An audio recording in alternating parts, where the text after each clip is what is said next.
people hear Parkinson's disease, they think about tremors, stiffness, and changes in walking. But if you're caring for someone with Parkinson's, there's another part of the disease you need to understand.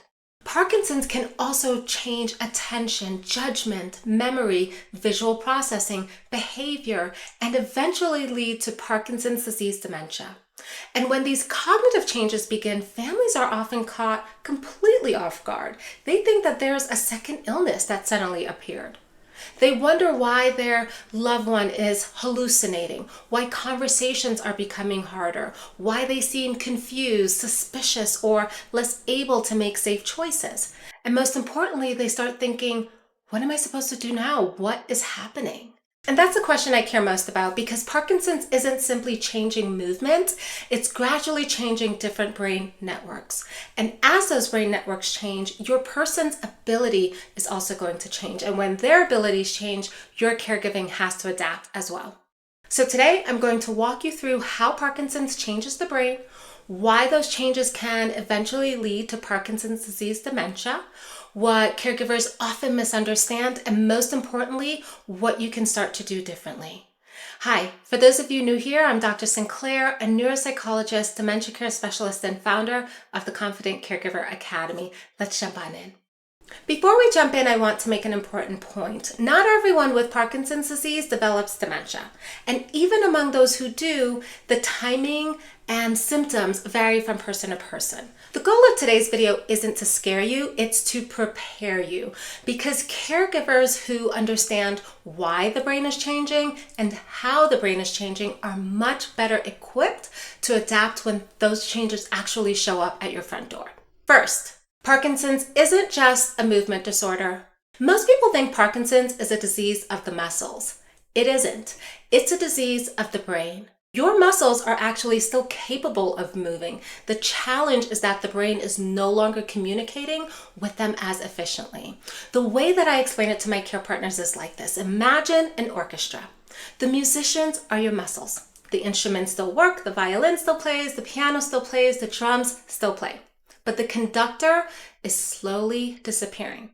The conductor is the one who tells everyone when to begin, how quickly to play, when to stop, and how to stay coordinated. That's similar to what dopamine does for all of us. It helps the brain smoothly coordinate movement.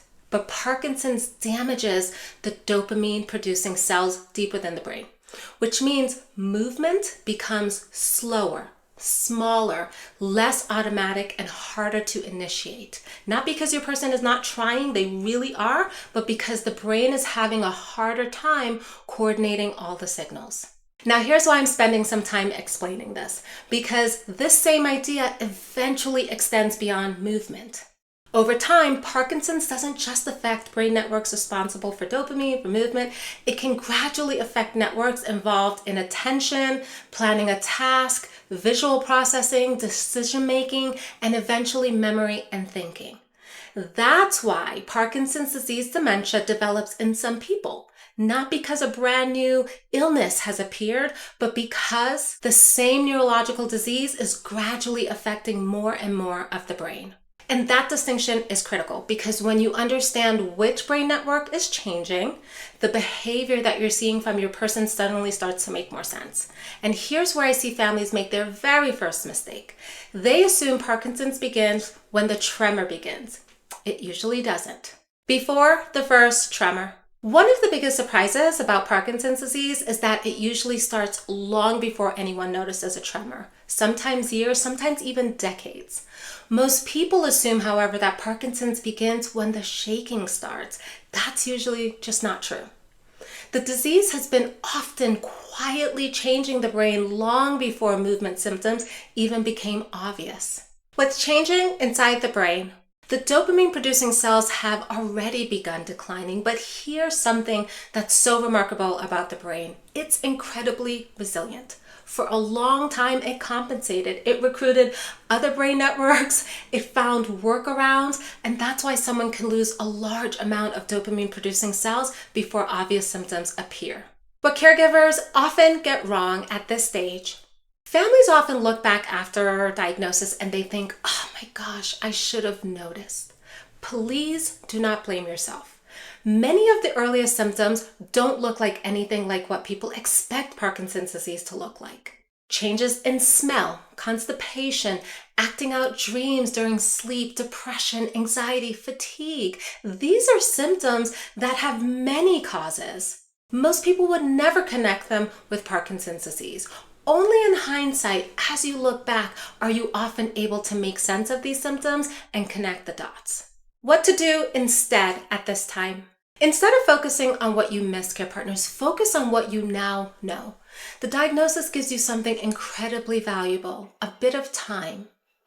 Time to learn, time to build healthy habits, time to have conversations, time to prepare before caregiving becomes more complicated. That preparation can make a tremendous amount of difference for you later. Early Parkinson's. As Parkinson's progresses, the movement changes become easier to spot. A tremor may develop, often beginning on one side. Your loved one's handwriting may become a lot smaller. One arm may stop swinging naturally while walking. Buttons become more frustrating. Getting out of a chair takes more effort.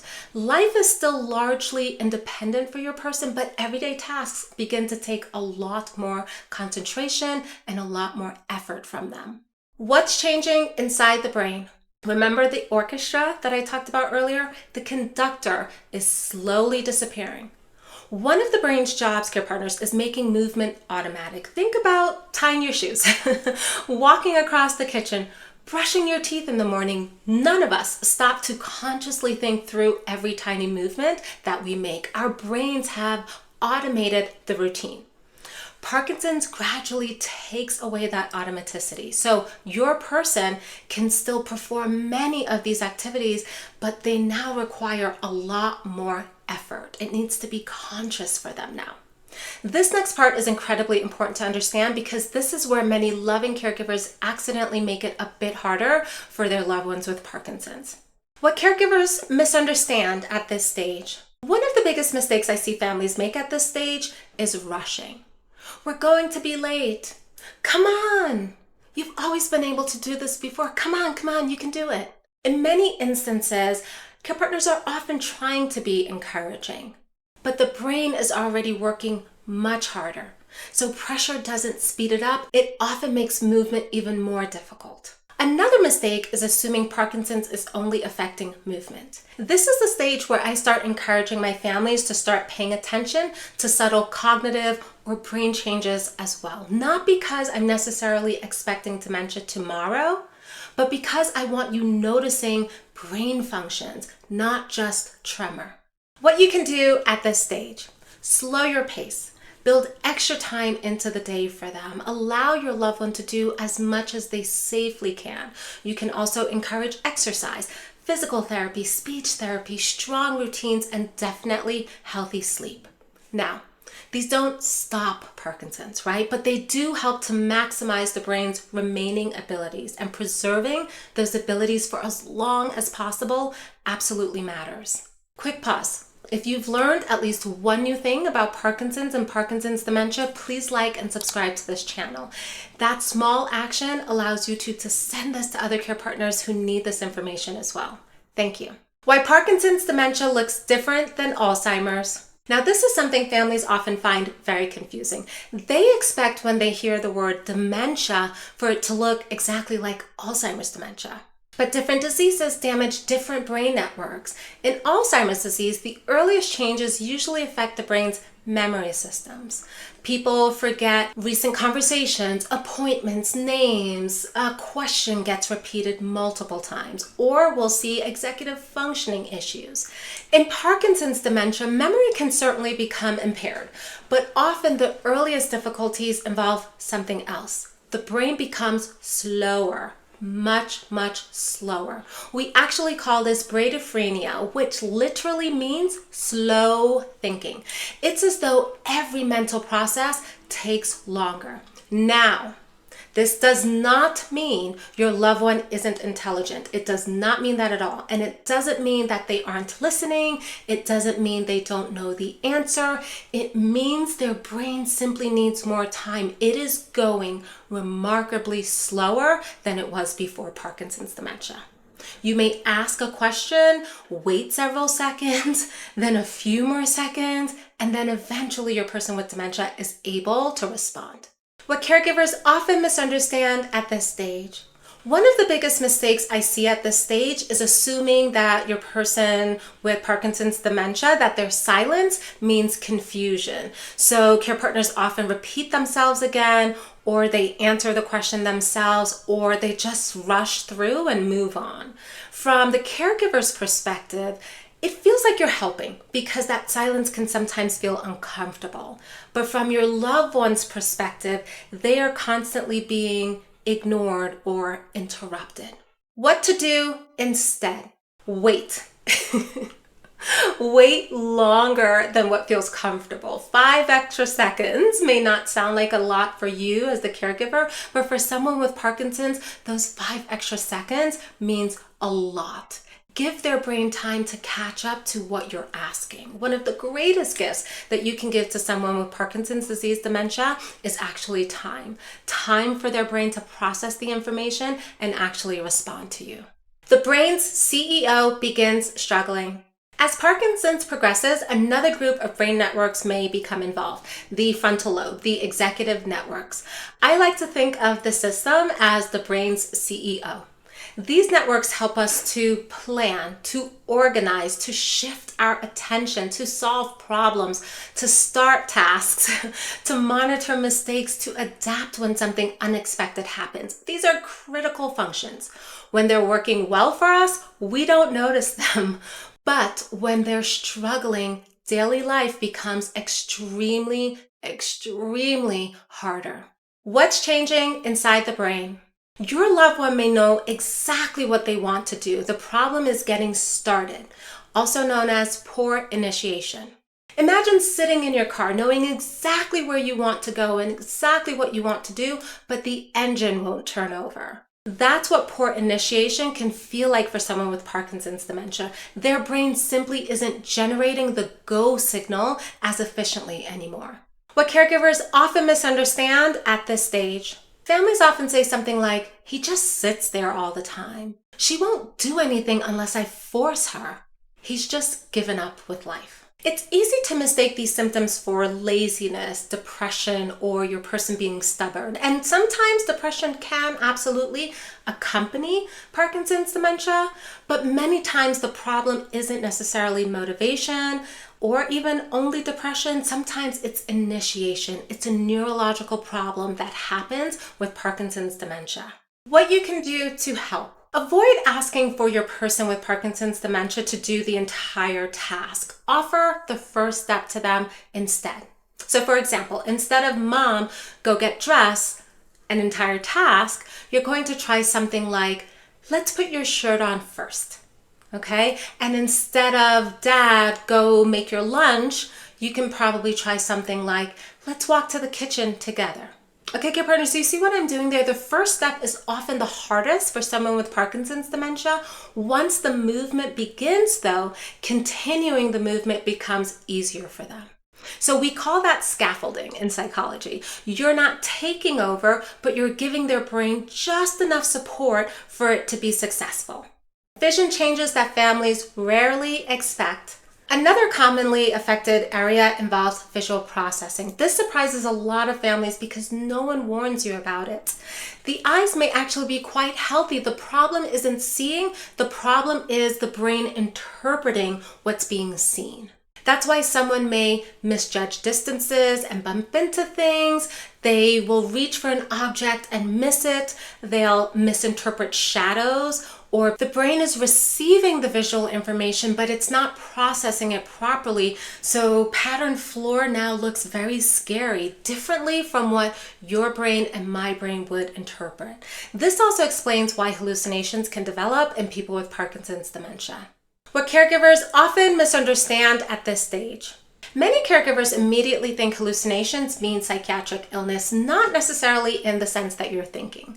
In Parkinson's disease dementia, visual hallucinations can occur because the visual networks themselves have become disrupted. Many people recognize that they're hallucinating actually, but some do not. So arguing about what is real and what isn't real is not going to help them. Instead, focus first on reducing the distress that can come about when your loved one is hallucinating. So what you can do instead, for example, if your loved one says, there's someone standing in the hallway, immediately responding with, no, there isn't, usually creates more distress in your person, because they're going to be looking and they're going to say, yes, there is. What do you mean? Don't you see the person standing right there in the hallway, right? So if you don't see what they're seeing, that's going to create a lot of panic for them. Instead, get curious about what they're experiencing. So you might say something like, oh yeah, there's someone in the hallway? And pay attention to the emotion underneath what they're telling you. Some people may be terrified of hallucinations. Others may not be bothered by them at all. If your loved one, however, is frightened by their hallucination, that's what you want to respond to. You might say something like, whoa, that's really unsettling. Come with me, Mom. I'm here to help you. So why don't you come on over here and let me take care of that? I'll go and look into it. Okay, then you gently redirect them into the kitchen. Okay, come here into the kitchen while I check things out. You might turn on another light, move into another room altogether, put on some soft music, or shift their attention away from something towards something that feels a bit more familiar and calming for them. But you cannot redirect first until you respond to that emotion. I'd like to pause and make an important note here about the examples that I give. What I'm sharing here in these examples are guiding principles, not magic phrases that's going to stop hallucinations. While I may give you an example of something you can say, it's the principle here that I want you to hold on to, which is don't argue with a brain that may no longer be able to process the correction. Respond to the emotion that they're experiencing, create safety for them, and then adapt your approach based on what your unique person, what they're going to need. Okay, so for many families, understanding those principles and practicing them, that's enough to make a tremendous amount of difference in your caregiving routine. I recognize that. And I also recognize that for some of you, it's still a bit challenging because there may be something else contributing to your loved one's hallucinations. Or maybe you need more personalized support, more individualized guidance to figure out the strategies, which is exactly why I created the Confident Caregiver Academy to help those of you who are struggling with these difficult presentations. Okay, so I'll tell you more about the Academy a little bit later, but let's continue back to the hallucinations. If hallucinations are new, if they suddenly worsen, or if they're accompanied by other changes that you just can't put your finger on, don't assume they're simply part of the dementia process. Look for possible triggers such as poor sleep, infection, dehydration, medication changes or side effects, or a new illness, and let the treating neurologist know right away, or their medical team know right away that you've noticed these symptoms. The relationship shift caregivers aren't prepared for. Here's where caregiving often becomes emotionally painful. Families keep interacting with today's brain using yesterday's expectations, and that is what creates a lot of the conflict. You're oftentimes explaining more, correcting, reasoning, trying harder, repeating yourself, and the harder you work, the worse the conversation becomes. And it's not because you're failing, it's because no one taught you that the brain changed.